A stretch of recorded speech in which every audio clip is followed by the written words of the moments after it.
यह कहानी शुरू होती है अविनाश के जंगल घूमने से, क्योंकि उसे जानवरों को देखने का बड़ा शौक रहता था।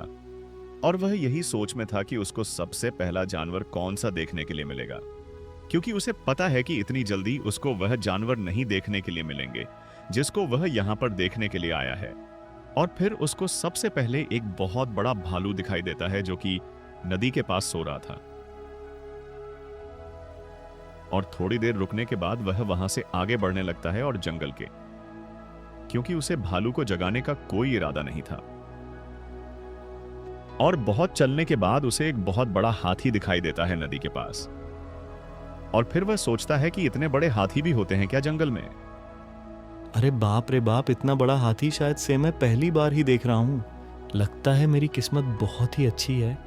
हाथी जैसे नदी के पानी से निकलता है वैसे अविनाश भी वहां से उठकर आ जाता है आगे। और फिर उसे जो दिखता है कि उसे अपनी आंखों पर विश्वास नहीं होता है। यह नजारा देखकर अविनाश बहुत ही ज्यादा खुश हो जाता है, लेकिन थोड़ा डर भी जाता है अंदर ही अंदर।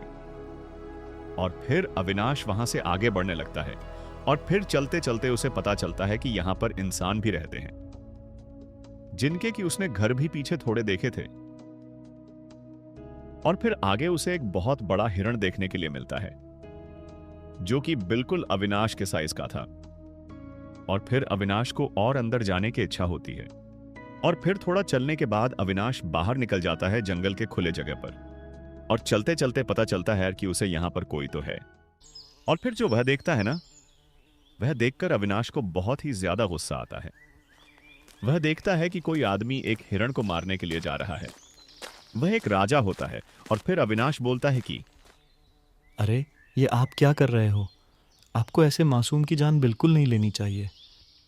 और फिर अविनाश का आवाज सुनकर वह हिरण तेजी से भागने लगता है, जो देखकर राजा को बहुत ही ज्यादा गुस्सा आता है। किसकी इतनी हिम्मत है कि हमारे शिकार के बीच में आ गए? और फिर अविनाश उसके सामने जाकर खड़ा रहता है। तुमने बहुत बड़ी भूल कर दी है। अब तुम्हें बहुत ही बड़ी सजा मिलेगी।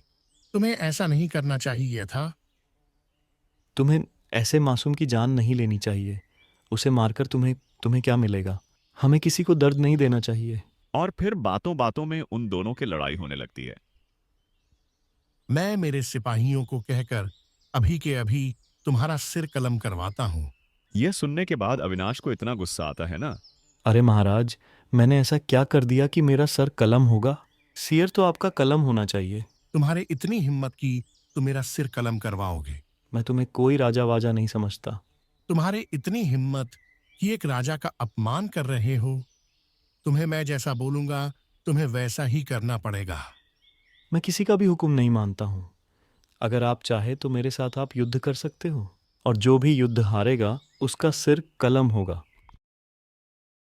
अगर आप जीत गए तो आप मेरा सिर कलम कर देना, लेकिन अगर मैं जीत गया तो मैं आपका सिर कलम कर दूंगा।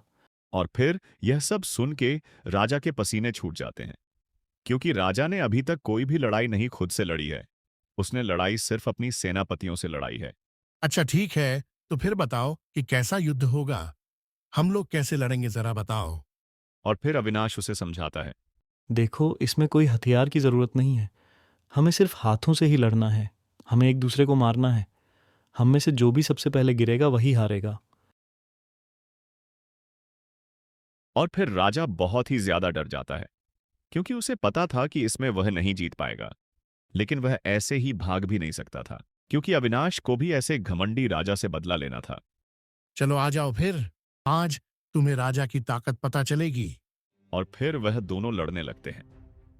और राजा अविनाश को बहुत ही तेज मारने लगता है, लेकिन अविनाश राजा को इतना तेज नहीं मारता। और फिर राजा अविनाश को बहुत जोर से मारने लगता है। और यह देखकर अविनाश को बहुत ही ज्यादा गुस्सा आता है और उसे धक्का दे देता है। और फिर अविनाश जीत जाता है। चलो, अब मैं जीत गया हूं तो मैं तुम्हारा सिर कलम कर सकता हूं। जरा तुम्हें भी समझ आएगा कि दर्द कैसा होता है। और फिर राजा कांपने लगता है।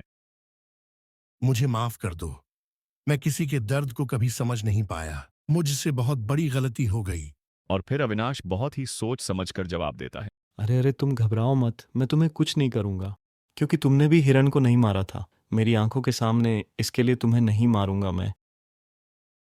तुम्हारा बहुत बहुत धन्यवाद और आज के बाद में किसी भी जानवर को नहीं मारूंगा कभी। मैं वादा करता हूं कि आज के बाद में जानवरों को नहीं मारूंगा। और फिर राजा वहां से जाने लगता है। और फिर अविनाश कहता है कि उम्मीद करता हूं कि यह सच में ऐसा करे। और राजा से बदला लेने के बाद अविनाश भी अपने रास्ते निकल जाता है।